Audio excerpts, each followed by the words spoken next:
Guten Morgen fellas, John Monhunt here. Today we are going to be talking about Guild Wars 2. Guild Wars 2 is a unique MMO that, much like PoE, allows you to create peculiar and sometimes working builds, such as Healing Rogue or Viable Retribution Paladins. In this game you can change your build on the fly and use elite specializations to further strengthen your playstyle. Speaking of elite specializations, the number 2 in Guild Wars 2 stands for two ways of playing the game. You can play core builds without any elite specialization, but no matter how hard you cope, seize or mold, you're still gonna be less desirable than someone who bought all the expansion packs. People are gonna be pointing fingers at you. Group Finder will show you only the Turkish groups that will fail every single mechanics in the game, including human-to-human interaction.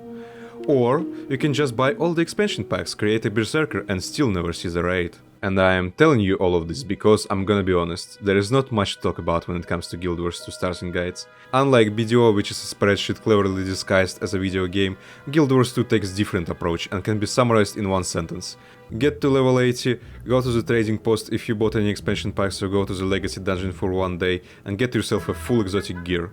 But I have to wait at least another 8 minutes of this video because otherwise Mr. John YouTube will refuse to push this video into the recommends. So let's start together in Guild Wars 2. But before we do that, you will need to create a character. Firstly, you need to choose between 5 different races: Furies, Dig Shredders, Homo Asmongoldus, Houseplants, and Soyjacks. And here is a small bit of lore about each race. Furies, or how the game likes to call them Char, was at war with the fictional kingdom of Romania. One day, the supreme leader of Char, Khanur, was assassinated and it started a vicious cycle of infighting. Romanians took this opportunity and stole the Ascalon for themselves, building Great Wall of China in the process. This pissed off Char so hard that they decided to go Deathwing route, if you will, and in response built a cauldron of cataclysms that nuked entire Ascalon region, somehow leaving Char alive. And you can kill the man, but not the idea. So Romanians were turned into ghosts, and now they are roaming Ascalon, pillaging and claiming the holy Char artifacts as their own.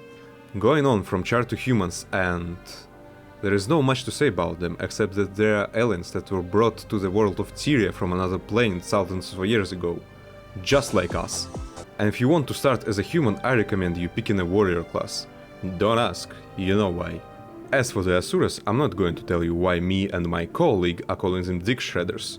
The only thing you need to know is that they do what all intelligent rat species in fantasy do. This list of things include, but not limited to, conducting experiments on lesser brethren, participating in bioterrorism, abducting other races to do scientific research, and shredding. Silvare is a race of young and naive houseplants. The only part of lore I know about them is that they only 25 years old. They were all born from the same pale tree located in their capital called the Grove, and the expansion about them and Jungle Elder Dragon sucks huge Char ass, and the maps from this expansion was made by Adolf J. Hitler himself. Norns are self-explanatory. They all live in snowy mountains in harmony with Mother Nature, drink soy milk, wear large beards, and despite all that muscle mass they are extremely vulnerable and will cry if you call their holy spirit of Georgmog a stupid long CD skill with 0 DPS. After choosing the race, you will have to pick a class.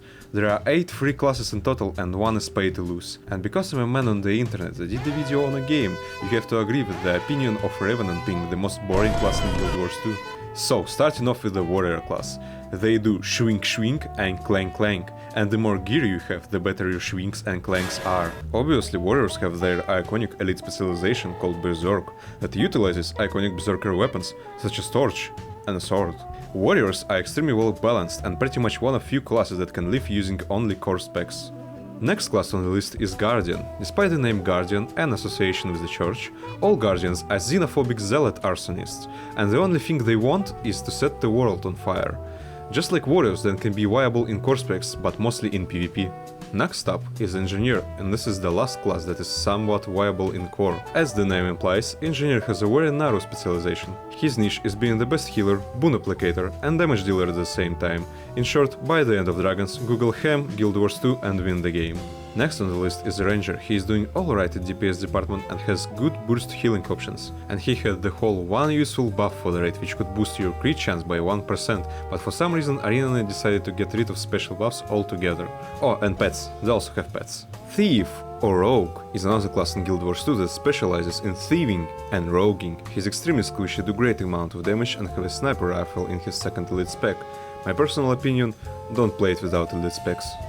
Mesmer is a glamorous mage. He have portals and he will not hesitate to use them. In prehistoric era of Guild Wars 2, before Path of Fire to be precise, only Mesmers were able to manipulate time and give mass alacrity or quickness, but now everything changed. And if enough warriors will think hard enough about them being 2 times faster than usual, they too can control passage of time. And thus Mesmers are now literally just purple mages. Speaking of mages, Guild Wars 2 have mages of their own, called Elementalists, and this class will suit you if you want to deal the same amount of damage as any other class, but instead of pressing one button, you want to press 20 buttons in 4 different stances. And the last class is Necromancer. Despite summoner classes being OP in every single RPG, Necromancer is not that case, because the most broken summoner in Guild Wars 2 is Engineer, and the core Necromancer is the weakest class in basic game in PvE, so if you start in Guild Wars 2, I recommend you to stay away from Necromancer for as long as you can. This class only works with elite specs and requires knowledge about condition damage. What is condition damage, you may ask? Well, my friend, condition damage is your dot damage, and it allows you to build weirdest shit internet has ever seen, like Tank Rogue or Viable Prot Paladin. As a bonus, I present to you my official John Monhunt's class tier list. This tier list is 100% correct, and any other opinions on the internet are wrong. So, after you choose the race and pick a class, you will be thrown on character creation screen, and character creation is not the strongest point of Guild Wars 2. That is unless you wanted to create a monster from Dark Souls. After you finish creating Dick Shredder of your dreams, the game will give you an option to choose some extra starting gear based on your class, and will ask you about your backstory, cringe on your race. Congratulations, we are halfway through the video and now it's time to finally start the game. The game starts with a mandatory mini tutorial dungeon which doesn't teach you anything besides pressing one button, which are more than enough buttons if you want to play Mechanist. After completing the tutorial, you can start exploring the world. And explore the world you should, because in this game, every single action, every bit of map, every single creature will give you an XP. I cannot give you any recommendations on leveling, because the best way to start understanding the game for the first time is to simply discover the world and do the story quests every 10 levels, and maybe story mode dungeons. Story mode dungeons will always give you enough XP for 1 or 2 levels, and story quests will give you around 2 to 5 levels worth of XP. Oh, and I almost forgot, if you don't like your starting location, you can always use teleports to any other starting location, because they are discovered at the start. While traveling around Tyria listening to the soundtrack from Barons, because Guild Wars 2 soundtrack is the most boring generic fantasy music ever apart from 2 tracks, you will see and do different kind of tasks, like completing hard quests or touch Windows Vistas. And one of these activities are hero challenges. Despite the name, they are not challenging at all, and you do not need them to learn every single skill in vanilla Guild Wars 2. The game will give you enough hero points to learn everything in core, so if you are not completionist or for some reason you don't want to get passives faster, you can just skip them. Upon reaching level 80, you can finally start the endgame like fractals or strikes or raids if you bought the expansions, but before you do all of this, you will need to at least get full exotic gear. The easiest way by far is to buy exotic gear from trading post, again if you bought the expansions. But if you're still not sure whether or not you like this game and you're still playing vanilla, then the best way to obtain exotic gear will be doing legacy dungeons until you get a full set of armor and weapons. And I recommend starting from Berserk prefix, because this is the easiest prefix to understand.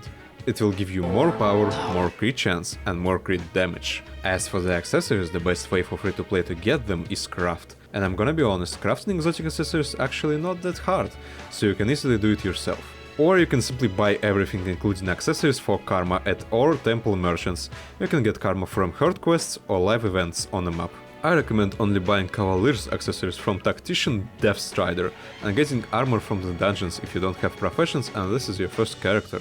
And after getting your exotic gear and watching 4-hour tutorial rant about the class that you wanna play, you can finally do fractals, help others in legacy dungeons, do achievement huntings, etc. To put it simply, fractals are just dungeons but with a twist. Like for example in this fractal during the boss fight, floor will start disappearing after a certain amount of time, and you will need to cast a light on the floor if you don't want to fall down. Strikes are mini raids just like Onyxia's lair, and raids, well, are raids. Also, besides PvE or PvP activities, you will have events like Sub or Shadow of the Mad King for example, and this is pretty much all you need to know as a beginner about Guild Wars 2. So, I'm gonna see you next time. До новых хуёвых встреч!